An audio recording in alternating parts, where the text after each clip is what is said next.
हिमाचल प्रदेश कर्मचारियों की दृष्टि से पूरे देश भर में पॉपुलेशन आबादी के हिसाब से पहले नंबर पर है। सबसे ज्यादा कर्मचारी अगर कहीं हैं किसी प्रदेश में सरकारी क्षेत्र में जो अपनी सेवाएं देते हैं वो हिमाचल प्रदेश में है। और स्वाभाविक रूप से हिमाचल प्रदेश का सभी कर्मचारी भाइयों का बहुत बड़ा योगदान हिमाचल के विकास में रहता है। वो अपनी सेवाएं देते हैं और सेवाएं देने के साथ प्रदेश के विकास में अपना योगदान देते हैं। इसी माह मेरी सरकार ने नए वेतन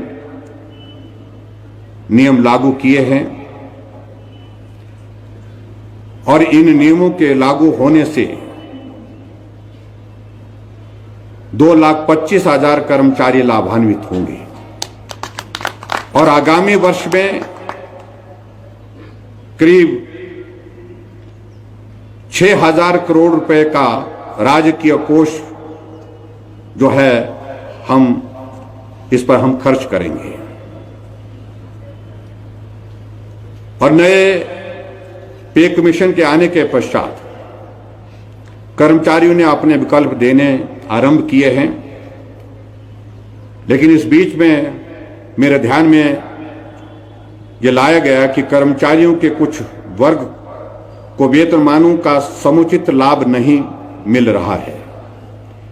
मैं यह घोषणा करता हूं कि कर्मचारियों को जो 2 विकल्प पहले दिए गए हैं उसके अतिरिक्त एक और विकल्प की व्यवस्था करेंगे, जिससे कर्मचारियों का कोई भी वर्ग ऐसा ना रहे जिसे नए वेतनमान का समुचित लाभ ना मिले।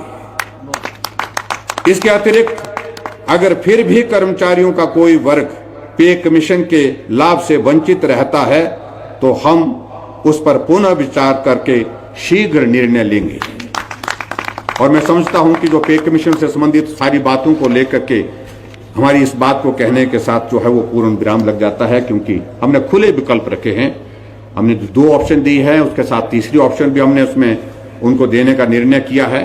और उस तरह से उसके बावजूद भी कोई बात रहती है तो वो उनका अभिनंदन है, उनका स्वागत है, उसमें भी उनकी बात सुनकर के उनकी समस्या का समाधान करेंगे। इसके आगे बढ़ते हुए मेरी सरकार राज्य के पेंशनरों के प्रति हमेशा सजग रही है और सीमित वित्तीय संसाधनों के बावजूद हमने पेंशन धारकों का हमेशा ध्यान रखा है, क्योंकि जो सरकारी सेवाएं देते हैं, रिटायर होने के बाद पेंशन लेते हैं, उनका भी कंट्रीब्यूशन हिमाचल प्रदेश के विकास में रहता है, क्योंकि वो अपने जीवन का बहुत बड़ा हिस्सा उनने जो है सरकारी सेवा में काम करते हुए दिया है। मैं यह घोषणा करता हूं कि हिमाचल के पेंशनरों को भी पंजाब वेतन आयोग के आधार पर पेंशन लाभ दिए जाएंगे, जिससे 1,75,000 पेंशनरों को लाभ होगा और इस पर मुबलिक 2,000 करोड़ रुपए वार्षिक व्यय हिमाचल प्रदेश सरकार करेगी। ये भी मैं पेंशनर्स के लिए आज के इस अवसर पर खुशखबरी देना चाहता हूं। इसके आगे बढ़ते हुए अभी हाल ही में मेरी सरकार ने नए वेतनमान पर 28% डीए दिया है।